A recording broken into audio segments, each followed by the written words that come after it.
Բարև ձեզ հարազատներս, այսօր ընտրություններից եմ խոսելու, քանի որ բոլորիս մտքում միայն ընտրություններն են, կդժվարանամ բժշկական տեսահոլովակ նկարահանել։ Բնականակոպիտ տեսահոլովակ կլինի, որոշ մարդկանց վիրավորելու եմ մոլախոտ ասելու, բացատրելու ինչի համար եմ դա ասում, ինչի եմ այդպես մտածում։ Հիշեցնեմ, որ ես մանկաբարձ գինեկոլոգ, բժշկական գիտությունների թեկնածու, 21 տարի աշխատել եմ Մոսկվայի առաջատար կլինիկաներում, արդեն 2 տարի է 9 ամիս է ինչ աշխատում եմ մեր երկրում։ Երկար տեսահոլովակ կլինի, ուզում եմ սկսեմ Հայկ Նահապետից։ Գիտենք երևի, որ մենք որպես ազգ սկսվել ենք Հայկ Նահապետից։ Մինչև ազգ ստեղծվել է, մի ժողովուրդ է եղել, մի անգամից չեն ազգեր ստեղծվել, մի ժողովուրդ է եղել, իրար հետ հավաքվել են, երևի գիտեք, որ Ադամն ու Եվան դրախտում են ստեղծվել, դրախտը հայկական լեռնաշխարհում է գտնվում, որովհետև 4 գետերը այդտեղից են բխում, համենայն դեպս Տիգրիսն ու Եվփրատը մեր հայկական լեռնաշխարհից են բխում, բայց երևի պայմանները այստեղ լավը չեն եղել, որոշ մարդիկ հավաքվել են Միջագետքում ու միասին սկսել կառուցել Բաբելոնի աշտարակը, հայտնի Բաբելոնի աշտարակը շատ լուրջ կառույց է եղել, շատ հզոր կառույց, աշխարհի հարստությունը բերել են այդտեղ զարդարել այդ Բաբելոնի աշտարակը ըստ պատմիչների, բայց մարդիկ այնքան են հպարտանում, այդ մարդկանց մեջ եւ Հայկն է լինում եւ Բելն է լինում, բայց այնքան են հպարտանում այդ հզորությամբ, որ իրենք կառուցում են, որ ուզում են հասնեն Աստծուն, որոշում են, որ չէ, այնքան են կառուցել, մինչեւ Աստծուն հասնենք։ Հայկ Նահապետը ասում է, չէ, լսի, ես ձեր հետ չեմ, դուրս է գալիս իր 300 հոգի բարեկամներին հավաքում, նորից վերադառնում հայկական լեռնաշխարհ ու այստեղ հիմնավորվում, Հայկ Նահապետից մեր ազգը ստեղծվում է։ Ու մենք խոսում ենք հետաքրքիր է այն լեզվով, որով խոսել է բնակչությունը միջև լեզուների խառնել։ Երևի այս պատմությունից հասկացաք, որ Բաբելոնի աշտարակը կառուցելուց մի լեզվով են բոլորը խոսել, հետո որ տեսել է Աստված, տեսել է չէ սրանք Հայկը, որ արդեն դուրս է եկել իր հարազատների հետ, դուրս է եկել այս Բաբելոնի աշտարակի կառուցումից, մնացածը Բելի ղեկավարությամբ շարունակել են, Աստված վերևից նայել ասել է, բայց ինչ եք անում, ու լեզուները խառնել է։ Մարդիկ իրար չեն հասկացել ու Բաբելոնի աշտարակի կառուցումը կանգնվել է։ Որ իմանաք դուք ով եք, ինչ լեզվով եք խոսում, որ չի կարելի մեր լեզուն այսպեսի անտարբեր լինել մեր լեզվի նկատմամբ, որովհետև բժիշկներ գիտեմ 30 տարվա բժիշկ են, ռուսերեն են դեռ տպում իրենց պատմագրերում, որովհետև իրանք ռուսական կրթություն են, իրանք այդպես են մտածում ու ինձ էլ ասում են ես ռուսամետ եմ, հասկանում եք, ինձնից ռուսաֆոբ, դեռ մարդ չի ծնվել այս աշխարհում, ես իդեալիստ, նացիոնալիստ իմ ուղնուծուծով, բոլոր բջիջներով, ուրեմն մեր լեզվի մասին ասեցի, բայց մեր պատմությունից մի կարևոր բան էլ է ուզում ասում ես 300 հոգին շատ կարևոր է, որ դուք մտապահեք, հա,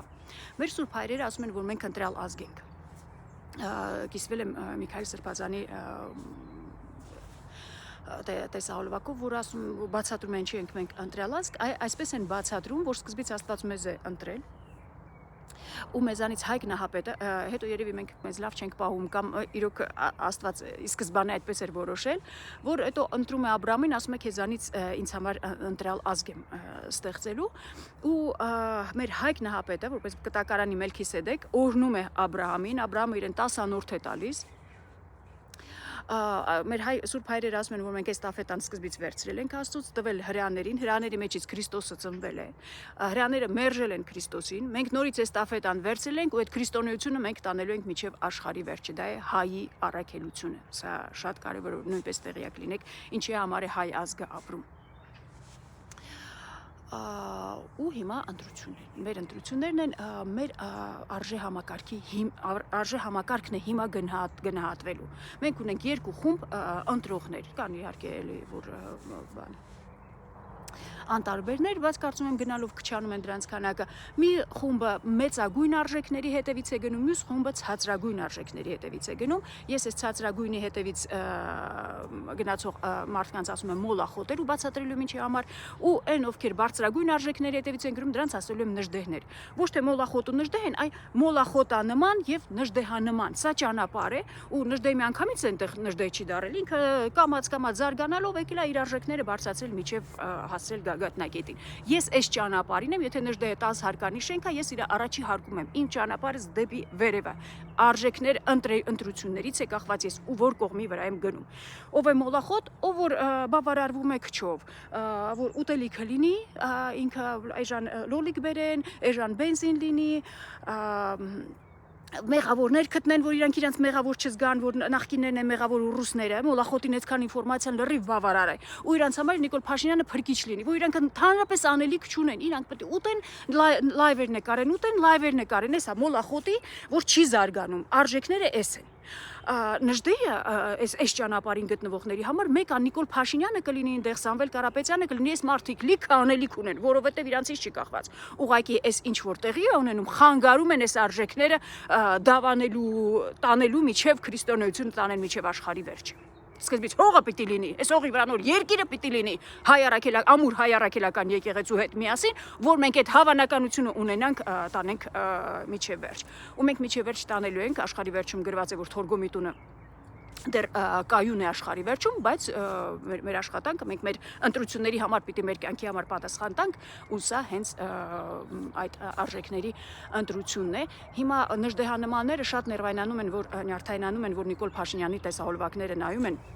շատ բնական է, դա չի կարելի ներվայնանալ։ Նիկոլ Փաշինյանը գիտի, որ իրեն ընտրողները միայն մոլախոտերներից են լինելու։ Չի կարա դրա համար հատուկ մոլախոտների համար այս այս տեսարանները նկարահանում է։ Եթե Նիկոլ Փաշինյանի մտքով անցներ, մտքի ծայրով անցներ, կարող է իրան ընտրեմ, ինքը դից այդքան հիմար չի, որ չկարողանա մի հատ տեսահոլովակ նկարանի, որ ես իրան հավանեմ։ Ինքը բացառում է, դա գիտի, որ դա անհնար բան է։ Միակ խումբը, որ կարող է իրան ընտրել, դա մոլախոտերն են։ Դրա համար իր տեսահոլովակները կզսնել եմ Ռոբին, կզսնել եմ Սերժին, կզսրեցի ռուսին, միայն մոլախոտը կարա ասի, որ Նիկոլ Փաշինյանը կզսրեց ռուսին։ Հասկանում եք, ես այդ բառերը անգամ ասելուց իմ տեսահոլովակի մեջ զզվում եմ, որ դա օգտագործեմ։ Այստեղ հարցը արդեն մոլախոտը չի, այստեղ հարցը Նիկոլ Փաշինյանը, որ ինձ է ներկայացնում ու իրան նկարահանում են տարբեր երկրների լրատվամիջոցներում ցույցադրում են, որ հայի ղեկավարը էսա, հայ ազգի ղեկավարը էս կզծնողն է, որ 2018 թվականից հենց կզծնում էր Ռոբերտ Քոչարյանին ու Սերժ Սարգսյանին, բայց դեռ այնքան լավ են ապրում Ռոբերտ Քոչարյանն ու Սերժ Սարգսյանը, որ Ռոբերտ Քոչարյանը մի հատ էլ ուզում վարչապետ դառնա։ Օրինակ ես չեմ պատկերացնում ես վարչապետ լինեմ, որտեղ ինձ առողջություն չթողեցիք, ես 2.5 տարվում ես այնքան եմ հյուծվել, որ չեմ պատկերացնում գինեկոլոգ կարամ աշխատեմ։ Բայց այն մարդը այնքան լավ է, որ կարա վարչապետ էլ աշխատի։ Իսկ ում նստած էս Նիկոլ Փաշինյանը, Միքայել Սրբազանին, ով խոսքը ասում է ծակում է մեջովը տանցնում է։ Եթե Նժդեհը ողջ լիներ, կերազեր Միքայել Սրբազան լիներ։ Նժդեհի վերաբերյալ, ուրեմն տեսահոլովակ եմ նկարահանել, որ ասում եմ ես դեմ եմ այս ներկա իշխանությունների քաղաքականությանը, որովհետև իրանք խայտարակություն է, սա մեր ազգի համար, երկրի համար, որ Արցախը շատ իզուր են բանը մոնթեները իրենց հարյունը հանձնել, դա պետք չէր, դա Թուրքինն ա եղել, ասում են վաղնել Սյունիքին ասել, Սյունիքը հանձնելու են, ասեն Սյունիքը պետք չէ, որ Նժդեհը գրավի, շատ սխալ են արել, որ արուն են ընդ թափել։ Հետևորդներս գրում են, ասում են Բժշկոջյանը արդեն ասել են, ու իրոք մի հատ դեգեներատ կին, կապույտ շոյերով ափսոսանունը չէին գրել։ Նյութ այդ քպեականներից իհարկե բանա ելույթ է ունենում, որ Նժդեհը ֆաշիստ է եղել, ֆաշիստական գաղափարություն, որտես մի 20 րոպե ինքը Նժդեհին ֆաշիստ ասում։ Այդ կապույտ շորովը նենց պիտի մեջքը կոտրի Աստված դրա մեջքը, որ չկարենա Նժդեհ բառը արտասանի։ Հասկանում եք, դա եթե թուրքերը մեզ գրաված լինեին, ինձ այսքան վնաս չէին հասցնի, ինչքան այս դեգեներատները իրանց այդ մոլախոտ հետևորդների հետ միասին։ Ուրեմն շատ դժվար մենք ուրեմն ես խնդիր չունեմ ժողովուրդ ջան, իմ անելիքը էսա լինելու, ով կլինի, նես չի որ ինձ իրոք կախվածություն եմ այնտեղ ով նստած, Սամվել Կարապետյանը կլինի, ես եթե անելիք ունեմ անելու, այս ճանապարհին եմ, ես միշտ խոսելու բան ունենալու եմ, միշտ անելու բան ունենալու եմ, ու միշտ իմ տեսահոլովակները լինելու են։ Ընտրությունների վերաբերյալ ընտրությունը պիտի կատարվի արդեն մարդու, որ դուք ուզեք հասկանաք, դուք մոլախոտ եք թե Նժդեհ, արդեն բացատրեցի ինչպես տարբերեք, հասկանաք դուք որտեղ եք ու ձեր անելիքը ինչում է։ Ինչի համար է մոլախոտը, սա շատ կարևոր է նույնպես Աստծո կողմից, սա մեծ պարգև է, որ մոլախոտ լինի, սրա համար էլ են Նժդեհանմանները նյարդայնանում։ Սա մի քիչ իմ տեսածով եմ ես սա բացատրում, հիմնված կտակարանի ինֆորմացիա, այս կտակարանի այս պահը ես այնքան շատ եմ սիրում, ասել եմ էջիս վրա, բայց այստեղ կուզեմ մի հատ կրկնեմ։ Այս պատմությունը, որ պատմեցի Աստված Աբրահամից ընտրալ ազգ է սարքում իրեն համար հրեաներին ու տանում ավետիացի երկիր, սա հիմա այս ներկա հրեաների, պաղեստինցիների պատերազմի սա պատմություն եմ ձեզ պատմում, այս դրվագներ, որ հասկանաք Աստծո աշխատանքը ինչպես է տեղի ունենում։ Ու Աստված հրեաներին, որ տանում էր ավետիացի երկիր, ասաց, որ այնտեղ ազգեր են լինելու քշելու եմ ազգեր են լինելու քշելու եմ այդ ազգերին, որ դուք այդտեղ տեղավորվեք ու այդ ազգերը ասեց ինչի՞ չեմ հիմա քշում, որ ձեզ այդ առնետները բանը չգան ուտեն։ Միանգամից պատկերացրեք, այն ժամանակ քիչ է բնակչություն եղել, այսքան միլիոնանոց ազգ չեն եղել։ Ասում եմ որ միանգամից ձեզ տանեմ այնտեղ, ձեզ այդ առնետները օձերը կգան կվնասեն։ Դրա համար քիչ-քիչ եմ իրաց ջնջում ու համել դրանց չարության բաժակը դեռ չի լցվել։ Ինչեր այդ ազգերին քշում։ Ոչ թե որ այդ ազգերին ի սկզբանե վատներ ստեղծել, որ քշի, ոչ, այդ ազգը ընտրում է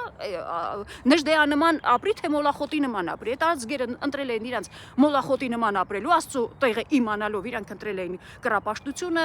ինչ որ սեռական կուլտեր էին անում, իրանց երեխաներին զոհաբերում, ինչ որ սարերից գցում եւ այլն, ու Աստված իրանց ջնջում էր, բայց սպասում էր չարի բաժակը ավելանա։ Նույնը մոլախոտը միշտ շատ է լինում, որովհետեւ այս ճանապարհը դժվար է, ոչ բոլորն են ընտրում այս ճանապարհով նժդեհանման գնալ։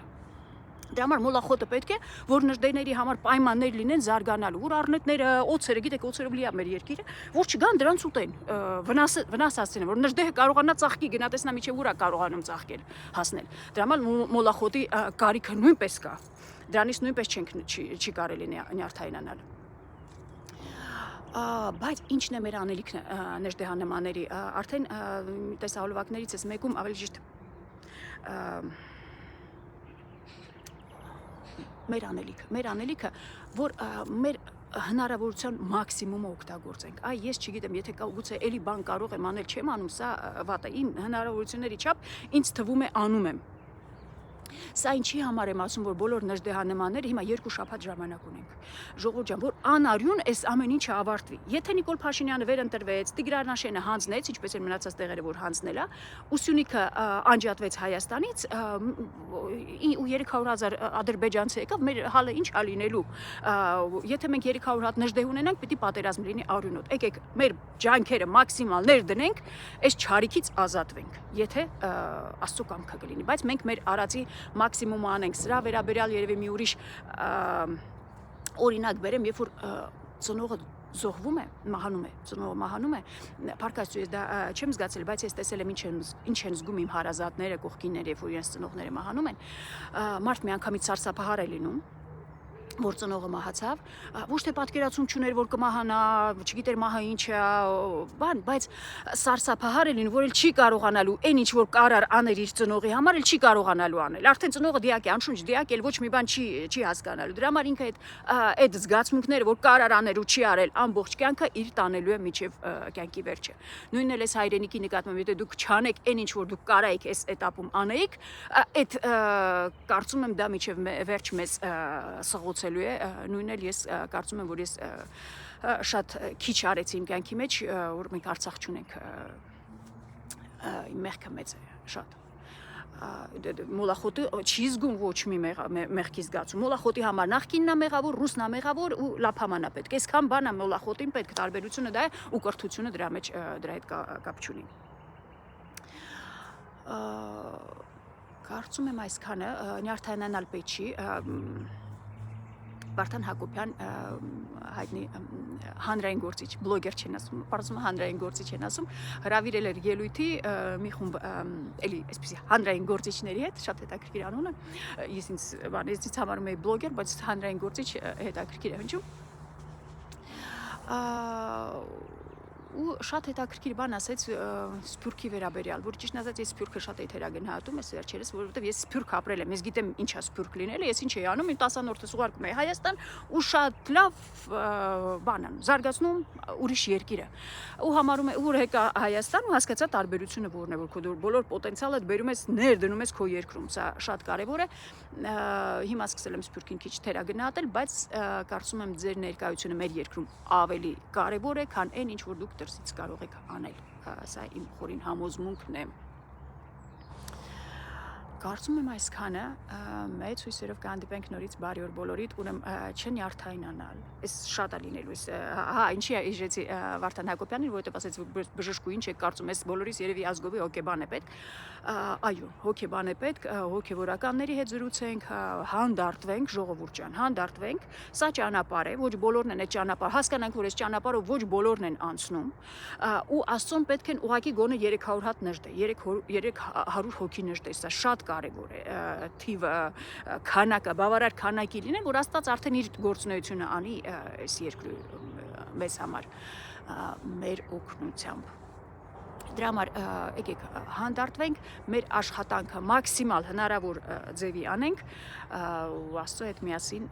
հաղթանակի հասնենք։ Մեծ հույսերով կհանդիպենք նորից, բարի օր բոլորիդ։